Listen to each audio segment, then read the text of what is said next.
Congress party की तरफ से गौरव गोगोई, केसी वेणुगोपाल, मनीष तिवारी और प्रियंका गांधी बोले। प्रियंका गांधी ने सरकार के तीनों बिलों पर कड़ा ऐतराज जताया। प्रियंका ने कहा कि बंगाल और तमिलनाडु में वोटिंग से पहले जिस किस्म से जल्दबाजी में यह बिल लाया गया है, उससे सरकार की नीयत पर शक होता है। प्रियंका ने कहा कि सरकार विमेंस रिजर्वेशन के बहाने देश का लोकतांत्रिक ढांचा बर्बाद करना चाहती है। यह सारा खेल सत्ता पर कब्जा बनाए रखने का है। प्रियंका ने कहा कि अगर सरकार की नीयत साफ है तो सीटें बढ़ाने की जरूरत ही नहीं है। मौजूदा 543 सीटों में ही महिला आरक्षण लागू कर दे, अभी से लागू कर दे। इन्हीं 543 लोकसभा क्षेत्रों में से महिलाओं को 33% आरक्षण क्यों नहीं दिया? अगर पद खोने का डर नहीं है तो कुछ लोग अपना पद खोलें।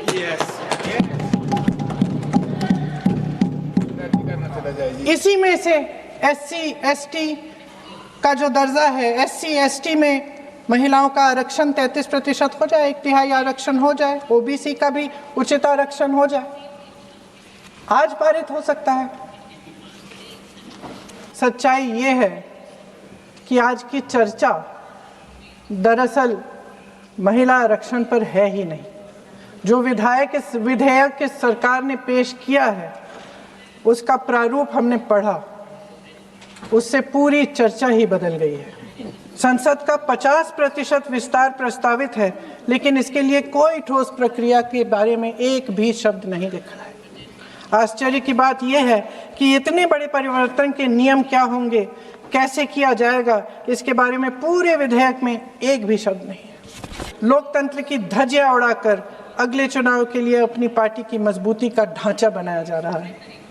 हंस रहे हैं, इन्होंने पूरी योजना बना रखी है, हंस रहे हैं, सहमत है मेरी बातों से। अचानक प्रदेशों में चुनाव के दौरान सदन की बैठक बुलाओ, कोई सर्वदलीय बैठक मत बुलाओ। विधेयक का प्रारूप सिर्फ एक दिन पहले सार्वजनिक कर लो, ताकि विपक्ष को कोई मौका न मिले कि इस पे चर्चा कर ठीक ढंग से हो।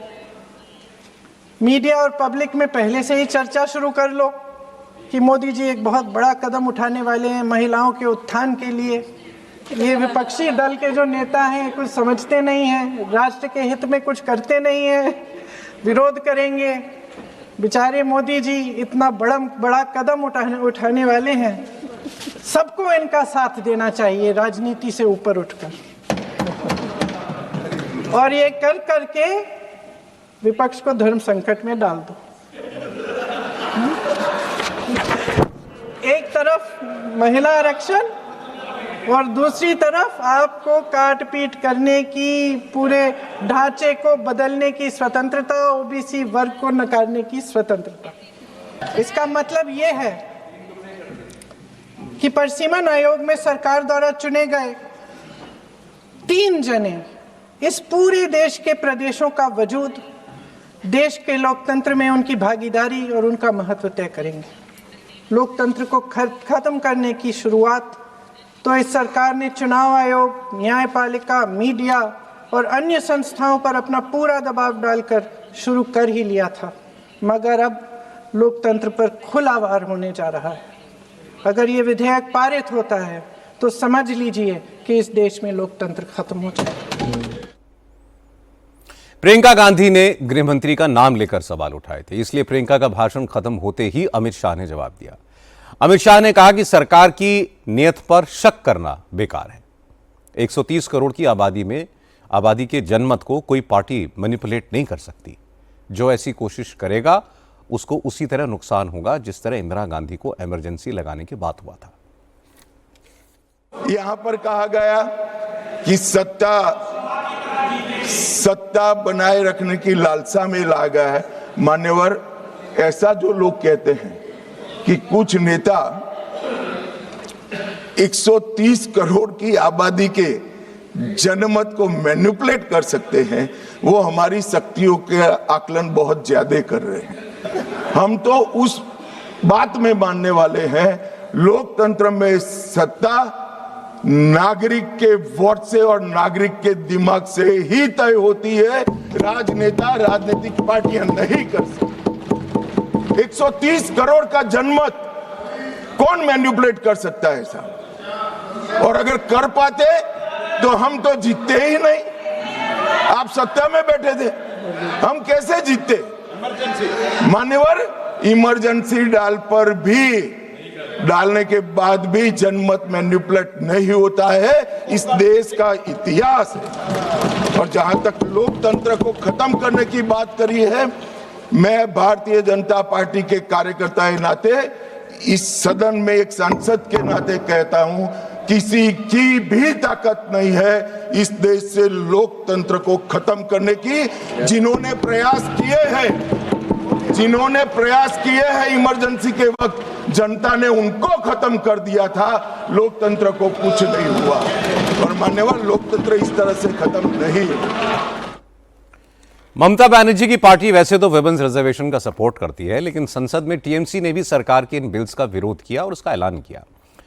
आज एक चुनावी रैली में ममता बनर्जी ने कॉन्स्टिट्यूशन अमेंडमेंट बिल को देश के लिए बहुत खतरनाक बताया।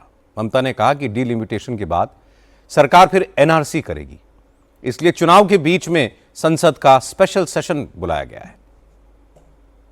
আর এখন বলছে বিল আনছে কি একসাথে মহিলাদের কত অসম্মান দেখুন 33% রিজার্ভেশন উইমেন মহিলাদের আমরা মন প্রাণ দিয়ে সমর্থন করেছি আমি এর জন্য আমি নিজেও পার্লামেন্টে অনেক লড়াই করেছি আমাদের দলও লড়াই করছে 33% রিজার্ভেশন করার বিল তো অনেক দিন ধরে পড়ে আছে তা তুমি তার সাথে ডিলিমিটেশন কেন করছো তার কারণ বাংলাকে তুমি ভাগ করার চেষ্টা করছো সারা দেশকে ভাগ করার চেষ্টা করছো কেটে কেটে খণ্ড খণ্ড করার চেষ্টা করছো তাই দুটো মহিলা আর ডিলিমিটেশন একসাথে হতে পারে না মহিলা বিল আলাদা বিল ডিলিমিটেশন বিল আলাদা বিল এটা আপনাদের আবার আপনাদের ভোট কাটবার যাদের ভোটও আছে এবং এনআরসি করার একটা চক্রান্ত এবং পরিকল্পনা এই পরিকল্পনায় পা দেবেন না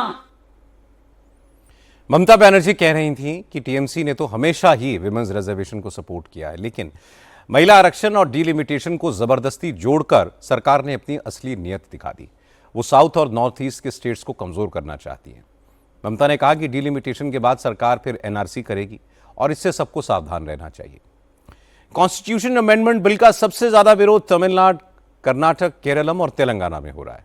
तमिलनाडु के मुख्यमंत्री स्टालिन ने आज से कॉन्स्टिट्यूशन अमेंडमेंट बिल के विरोध का अभियान शुरू किया है। आज स्टालिन की अपील पर डीएम के समर्थकों ने अपने अपने घरों पर काले झंडे लगाकर बिल के विरोध की शुरुआत की।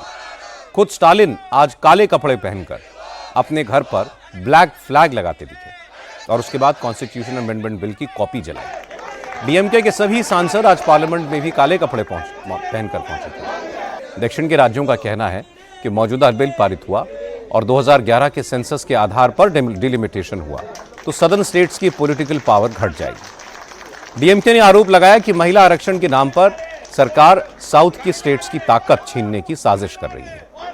डीएमके सांसद ए राजा ने कहा कि ये पूरी प्रक्रिया ही असंवैधानिक है, लेकिन सरकार किसी की बात सुनने के लिए तैयार ही नहीं है।